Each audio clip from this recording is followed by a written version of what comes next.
Good day, and good day.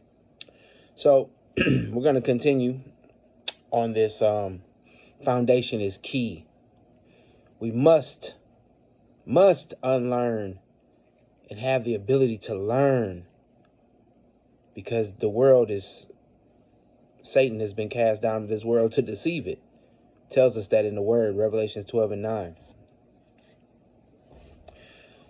So we're going to use our critical thinking skills, our analytical thinking that allows us to examine causes, consequences, and foundations. Our independent thinking that does not depend on the majority opinion and contrast sources. Our in-depth thinking goes beyond the obvious and questions the things that are obvious.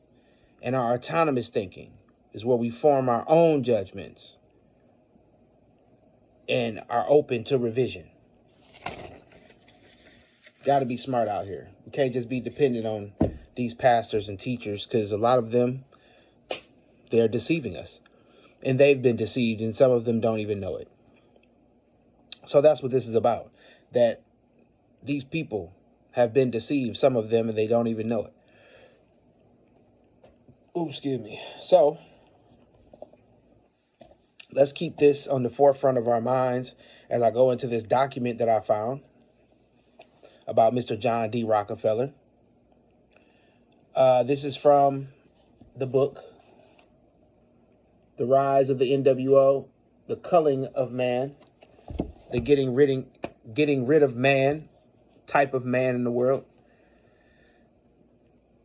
It says, to shield his wealth from federal taxes, John D. created the Rockefeller Foundation, a web of affiliated tax-exempt organizations that today effectively dictates their agenda to the political, religious, and educational entities of our country. Says the Rockefeller Foundation has a tradition of financially supporting Ivy League and other major colleges and universities over the generations, including Yale, home of the Skull and Bones Brotherhood of Death Fraternity, which it says we will go over.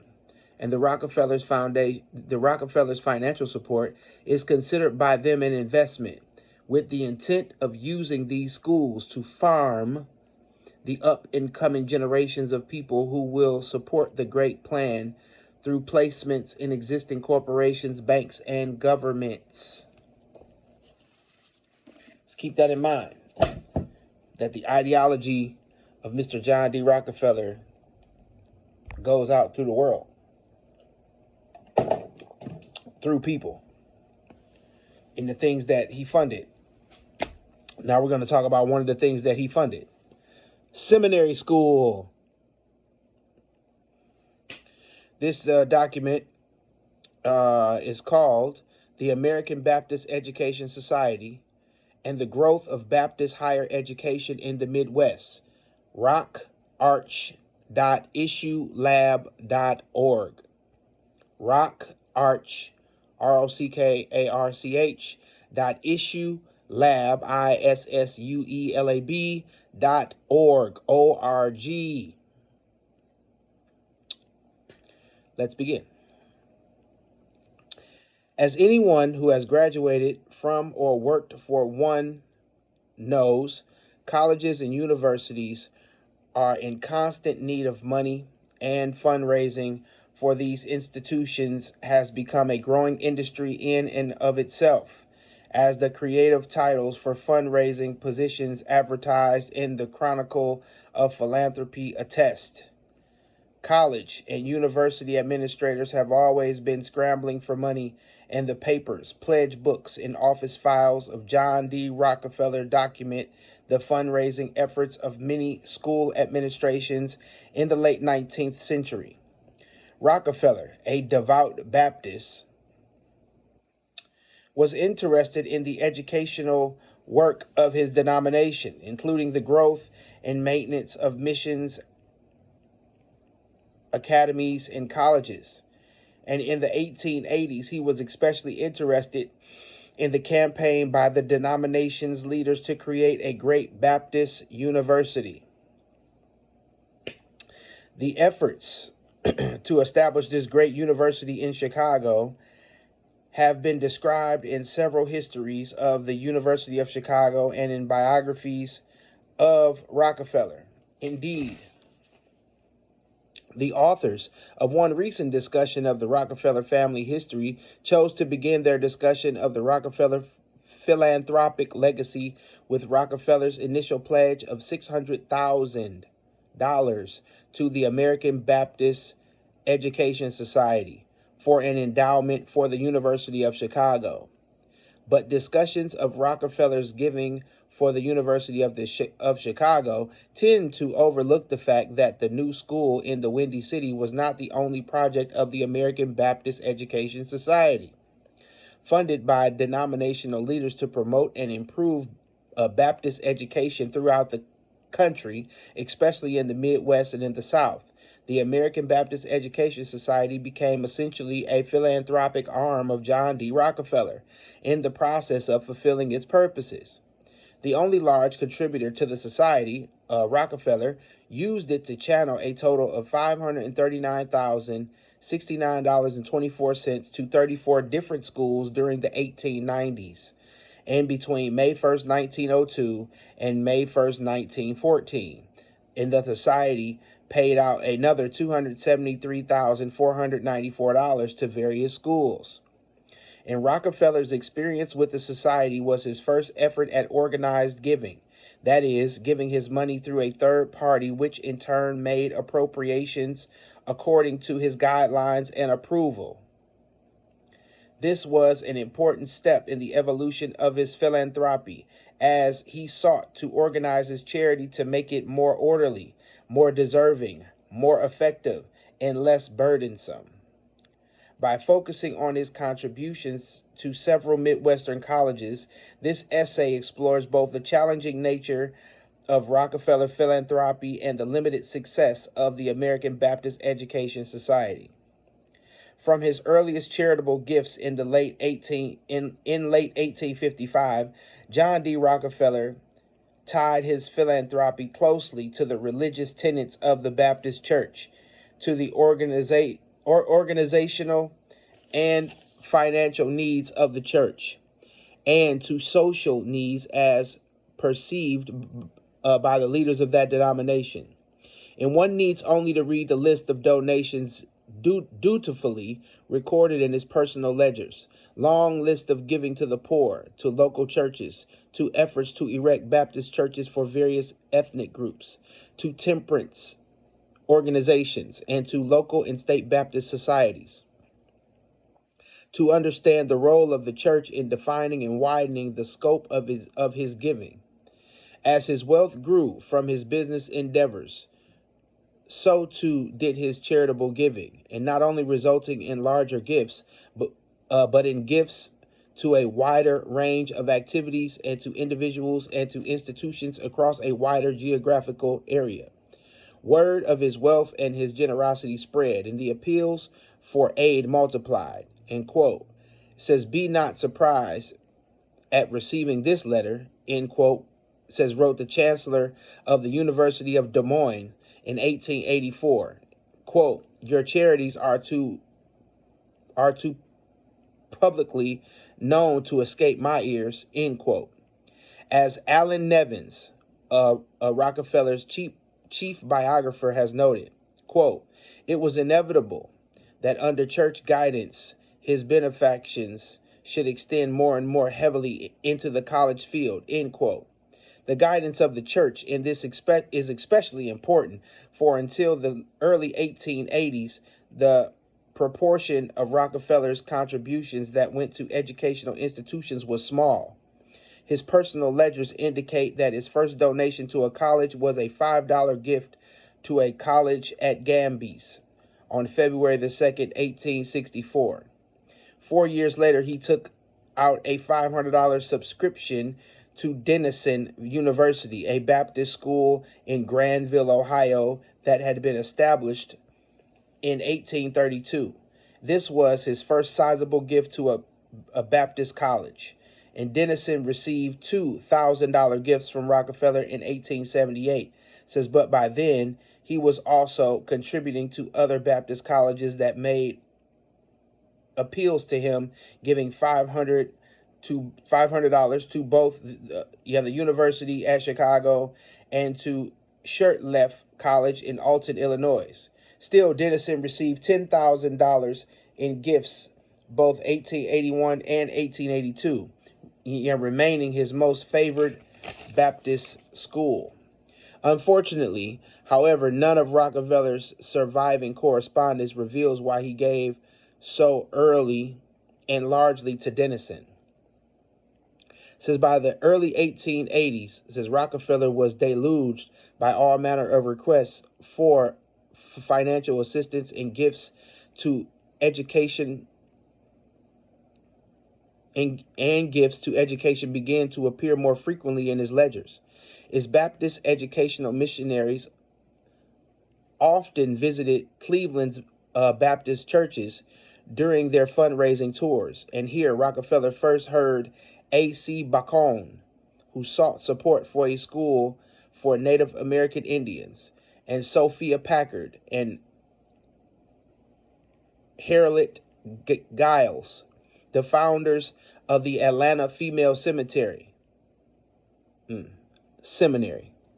That would be Spelman. Dedicated to the education of black women. Says both of these became early recipients of Rockefeller's gifts. Said Bacon in 1881 and Packard and Giles in 1882. That many of Rockefeller's educational contributions in the early 1880s went to schools for Indians and black women had as much to do with the missionary concerns of the Baptist Church as with the traveling plans of a few missionary educators. Says Rockefeller was beginning to work more closely with the Reverend Henry L. Morehouse. Remember that, 1834 to 1917. The new corresponding secretary of the American Baptist Home Mission Society. Says the Mission Society, which had been supporting Baptist missions and promoting Baptist education since 1832, had three departments. Number one, to establish churches and Sunday schools. Number two, to aid in the erection of church edifices. And three, to provide normal and theological schools for the freedman and Indians. Says Rockefeller provided support for the society as early as June 4th, 1879, the same year that Morehouse took over as the organization's corresponding secretary. Henry Lyman Morehouse, a graduate of the University of Rochester in 1858, and the Rochester Theological Seminary in 1864, entered the ministry in 1864, serving as a pastor in East Saginaw, Michigan, from 1864 to 1873.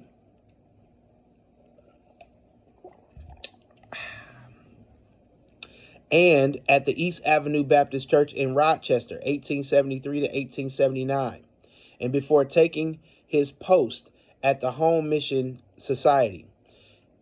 He was, according to a colleague, in quote, a man of unusual foresight, executive ability, fearlessness, pertinacity, and religious zeal, and a public spirit in the development of denominational policies and in bringing them to effectiveness. He had no equal, end quote. It was Morehouse who eventually took the lead in forming the American Baptist Education Society and who succeeded in interesting Rockefeller in major support for both Bacon College, says the work of Packard and Giles, and in black education in general. Morehouse and Rockefeller first corresponded in the spring of 1881 regarding a proposal to change the society's church edifice fund from a loan program to an endowed fund that would make grants to aid feeble churches in procuring suitable houses of worship. Says Rockefeller, one of the original contributors to the fund, consented to the change. And by the summer of 1882, Morehouse was seeking a meeting with Rockefeller to discuss general denominational needs, but was unsuccessful. By mid-August of 1882, man, chicken noodle soup. However, Rockefeller was beginning to realize that he could bring his denominational giving together through the Home Mission Society, and he wrote to Bacon asking about the society's attitude toward and plans for helping his Indian college. Morehouse replied to Rockefeller's query and continued to request an interview, as well as asking Rockefeller to meet with other needy aid applicants. On Christmas Eve in 1883, says Rockefeller sent Morehouse the kind of letter that Morehouse had been hoping to receive.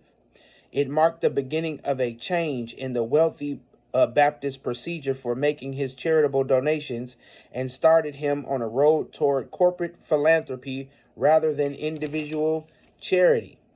Says Rockefeller was giving weary of the constant appeals that came to him, and before him sat a letter regarding the Scandinavian church in Bridgeport. He decided to send it to Morehouse, whose organization was charged, says, with building churches. But in his letter to Morehouse, Rockefeller sought relief from these appeals as much as he sought advice. He told Morehouse that he wanted to, and I quote, avoid having all these people from every part of the country calling on him, and was considering whether it is not much better for the cause, end quote, for him to give all through the Home Mission Society.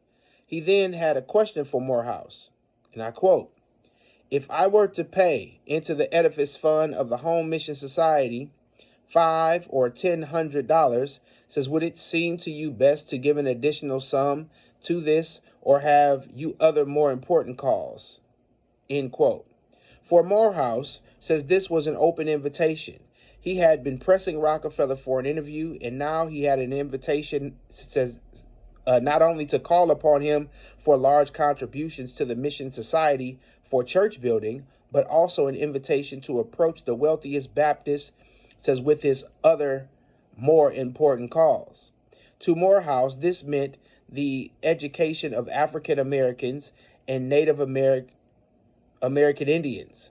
Morehouse quickly arranged his first meeting with Rockefeller for June 5, 1884, at the Buckingham Hotel. 5 days later, Morehouse received a $5,000 check for the edifice fund, as agreed.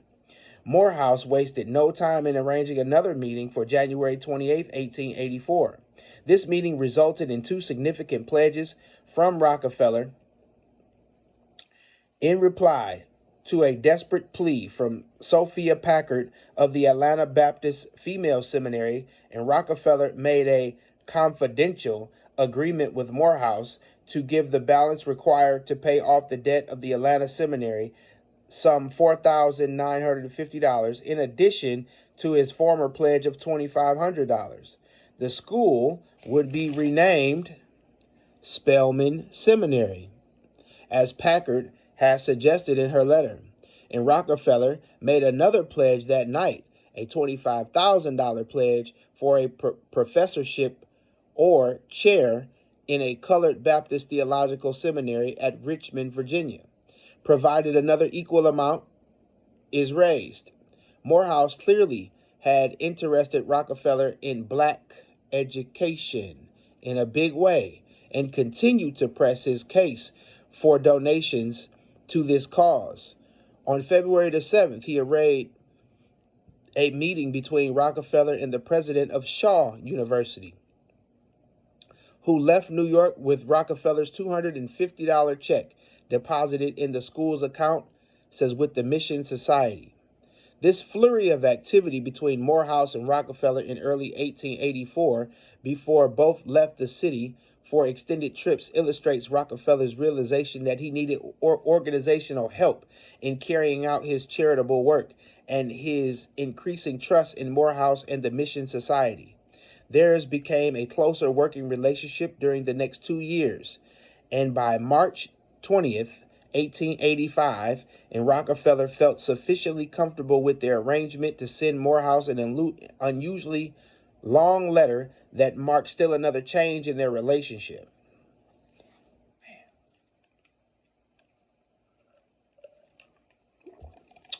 Rarely did Rockefeller write letters of more than 2 pages, but his March 20th, 1885 letter to Morehouse stretched to 4 pages. He again asked for advice regarding a specific church building proposal, this one in Wheeling. But now he went beyond merely asking advice and information regarding specific requests he received and made 3 proposals of his own for which he solicited Morehouse's opinions. One of these plans was a donation of $20,000 toward a proposed $70,000 church project on 6th Street in Manhattan. He then solicited advice regarding ideas he had for new gifts to Spelman and to the Indian University. Morehouse was overjoyed with the letter and endorsed all of Rockefeller's ideas for new gifts. And I quote, he says, "How inexpressibly refreshing are such spontaneous suggestions and purposes to honor the Lord with one's substance, as contrasted with high-pressure corkscrew methods to obtain a benevolent contributions for some who hold on to every dollar as if they expected it to take it to glory with them," end quote. And Rockefeller's new trust in his opinions and advice intensified their relationship. And soon Morehouse hoped that Rockefeller would provide major support for his new educational initiative. By the late 1880s, Morehouse had become concerned about the denominational's inability to provide financial assistance to its schools, as the Mission Society was only empowered to assist schools from Indians and blacks. And in 1887, Morehouse began advocating for creation of a national Baptist organization to assist Baptist academies and colleges across the country. He found ready support for such organization among Baptists in the West and in the South, while Eastern leaders were less eager for such an organization. And despite the sharp divisions, Morehouse succeeded in establishing the American Baptist Education Society in May of 1888 to promote, and I quote, "Christian education under Baptist auspices in North America." As Frederick Gates recalled in his memoir, to vote to establish the Education Society was, and I quote, "a popular victory for the moneyless and educationally destitute West and South over the moneyed and educationally well-provided Eastern and New England states," end quote. As secretary of the new organization, Frederick Gates knew firsthand the problems that the promoters of Baptist education faced in the West. After his graduation from the University of Rochester in 1877 and the Rochester Theological Seminary in 1880, Gates spent 8 years as pastor of a church in Minneapolis, and he had most recently completed a successful drive to raise $50,000 for the endowment of a feeble academy in Owatonna, Minnesota, surpassing the goal by nearly $10,000. And despite his sympathy and support for the idea of a national organization to raise funds for Baptist education, Gates still voted against the plan in May of 1888, believing the timing inappropriate given the sharp divisions, says, within the denominational leadership. Says, but with a foot in each of the bitterly divided camps, Gates became a logical choice to mediate of the differences and bring about a reconciliation, and Morehouse nominated him as the only candidate for executive secretary. Gates soon had an opportunity to show exactly how educationally deprived the Baptists in the West were. A major reason for the geographically based and division among Baptist leaders over the establishment of the society was the ongoing debate about whether to build a great Baptist university and where to locate it. The chief rivals were Augustus Strong of the Rochester Theological Seminary, who favored New York City as the site of the university, and Thomas W. Goodspeed of the Morgan Park Theological Seminary, who favored Chicago. In thinking about how best to promote Baptist education in the West, Gates says that a major Baptist university and located in Chicago, it would be the best stimulus to education. In October 1888, he prepared a report that argued for locating the university in Chicago. His report is generally credited by historians of the movement, says, with persuading other leaders of the denomination, including John D. Rockefeller, in this direction.